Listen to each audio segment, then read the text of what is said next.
Chapter 6. The First Two Finders. The very next day, the first golden ticket was found. The finder was a boy called Augustus Gloop, and Mr. Bucket's evening newspaper carried a large picture of him on the front page. The picture showed a 9-year-old boy who was so enormously fat he looked as though he had been blown up with a powerful pump.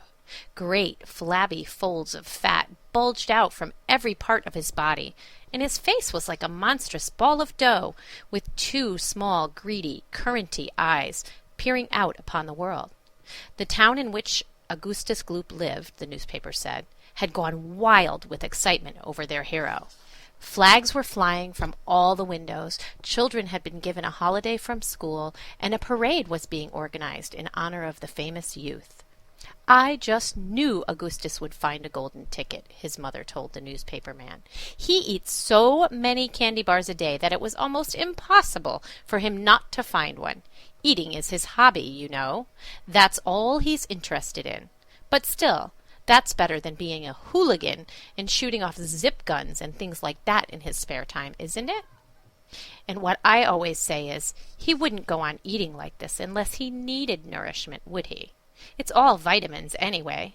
What a thrill it would be for him to visit Mr. Wonka's marvelous factory. We're just as proud as could be." "What a revolting woman," said Grandma Josephine. "And what a repulsive boy," said Grandma Georgina. "Only 4 tickets left," said Grandpa George. "I wonder who will get those." And now the whole country, indeed the whole world, seemed suddenly to be caught up in a mad candy-buying spree, everybody searching frantically for those precious remaining tickets. Fully grown women were seen going into sweet shops and buying 10 Wonka candy bars at a time, then tearing off the wrappers on the spot and peering eagerly underneath for a glint of golden paper. Children were taking hammers and smashing their piggy banks and running out to the shops with handfuls of money. In one city, a famous gangster robbed a bank of $5,000 and spent the whole lot on candy bars that same afternoon. And when the police entered his house to arrest him, they found him sitting on the floor amidst mountains of candy, ripping off the wrappers with the blade of a long dagger. In far-off Russia, a woman named Charlotte Russe claimed to have found the second ticket, but it turned out to be a clever fake. In England, the famous scientist, Professor Foulbody, invented a machine which would tell you at once, without opening the wrapper of the candy bar, whether or not there was a golden ticket hidden underneath it. The machine had a mechanical arm that shot out with tremendous force and grabbed hold of anything that had the slightest bit of gold inside it, and for a moment it looked like the answer to everything.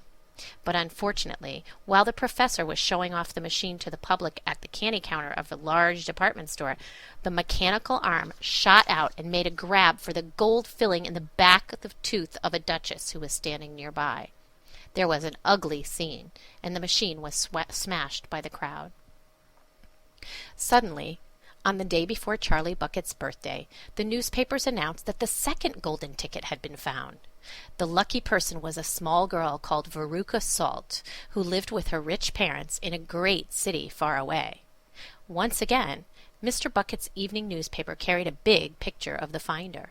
She was sitting between her beaming father and mother in the living room of their house, waving the golden ticket above her head and grinning from ear to ear.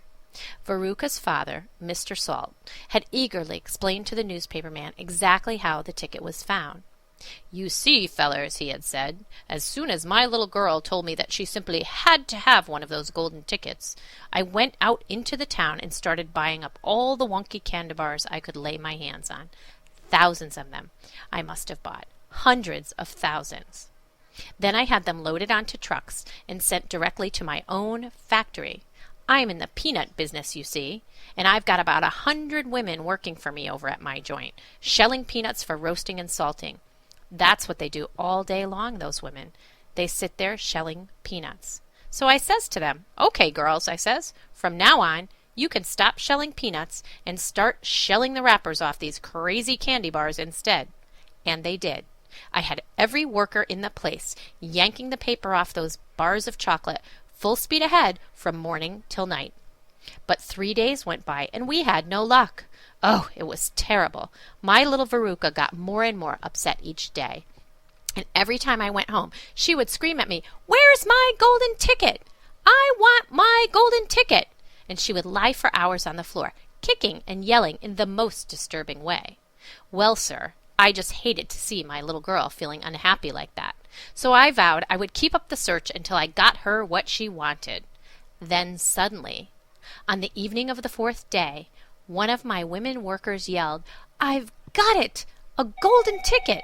And I said, "Give it to me, quick!" And she did, and I rushed it home and gave it to my darling Veruca. And now she's all smiles, and we have a happy home once again. "That's even worse than the fat boy," said Grandma Josephine. "She needs a real good spanking," said Grandma Georgina. "I don't think the girl's father played it quite fair, Grandpa, do you?" Charlie murmured. "He spoils her," Uncle Joe said. "And no good can ever come from spoiling a child like that, Charlie. You mark my words." "Come to bed, my darling," said Charlie's mother. "Tomorrow's your birthday. Don't forget that, so I expect you'll be up early to open your present." "A Wonka candy bar?" cried Charlie. "It is a wonky candy bar, isn't it?" "Yes, my love," his mother said. "Of course it is." "Oh, wouldn't it be wonderful if I found the 3rd golden ticket inside it?" Charlie said. "Bring it in here when you get it," Grandpa Joe said. "Then we can all watch you taking off the wrapper."